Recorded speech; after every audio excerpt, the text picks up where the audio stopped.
I'm so excited to start this mini-series that is working in conjunction with the podcast, Time for Teachership. You can see it on the YouTube channel as well. Series on school redesign and thinking about strategic planning for schools and leading change in schools. So with that, one of the central pieces in my approach and what I find incredibly valuable for schools and districts to do at this time is partner with multiple stakeholders, listen deeply to students and all of the stakeholders, including families. And one of the amazing tools and resources that I suggest people dig into is Shane Safir and Jamila Dugan's book, Street Data. So Corwin has actually published a top 10 tips for street data collection. We're going to dig into it now. Or the top 10 tips, and we will link to this in the show notes for this video. But we have audio feedback interviews. So an audio recorded focus group with students or parents. So whoever is typically absent from the decision-making table, we want to center those voices who have been historically marginalized in all of these data collection activities.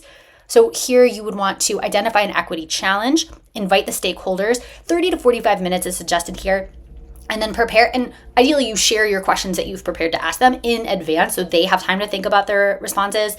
And then afterwards you can transcribe and edit the data. So you can make sure you kind of pull out key themes. This is what you do in research where you identify kind of the underlying themes and you can share more. And they go into detail in this in the book itself, but you can share more like quotes and things to illustrate some of those themes as well.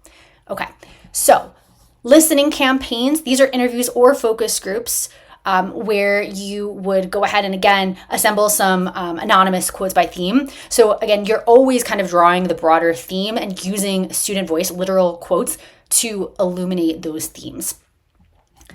Here are some examples that they share. Like you could focus on LGBTQ students, parents of multilingual learners or English language learners, students with IEPs or the families of students with IEPs, right? And you want to get at least 5 stakeholders they recommend so you can see like a diversity of voices within the subset of students or families that you are pulling from.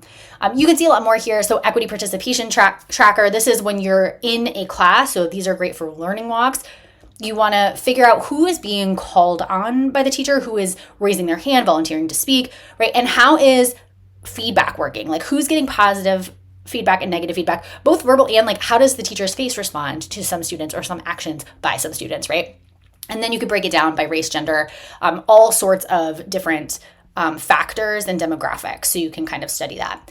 Ethnographies. So this is doing really an in-depth study of a group of students. So you're thinking about all the ways you collect information, interviews, observations, getting them to write some stuff down, journaling, right? So that you can kind of pull it all together to create the story. Fishbowls, so that's probably familiar to many of you, where you're inviting people to share their experiences. The people in the middle are sharing, the people on the outside are listening deeply. Home visits. So again, you probably know about this, but maybe not have not done them. Feel free to, I won't read all of the words in the rest of this doc, but feel free to dig into this section for more details. But definitely home visits.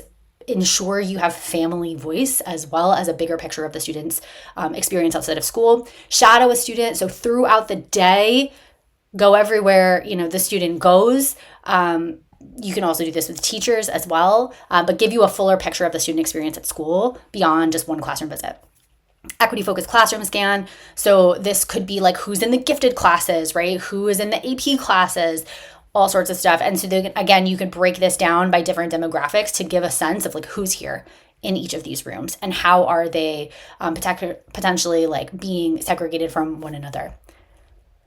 Structured meeting observations. So team meetings, take notes. Same idea as the equity participation tracker here, like who's speaking, who's not, what are the different responses to different types of participants, and then kind of note that by demographic. And finally, student-led community walks. So this is the idea that students are the ones, and could be parents as well, but they are the ones who are kind of designing this and taking you through the community. We're leading change about anything, whether you're kind of redesigning the school, making your 5-year strategic plan, or trying to rethink the way that we do ELA instruction. We want to make sure we are centering the experiences and stories and values and needs of folks who have historically been unsuccessful, right? That's what makes it transformative. And these are the ways to do that. So go ahead and pick one, start there, identify the group that you're going to get information from, identify your strategy from one of these 10, adapt as needed, and collect your street data.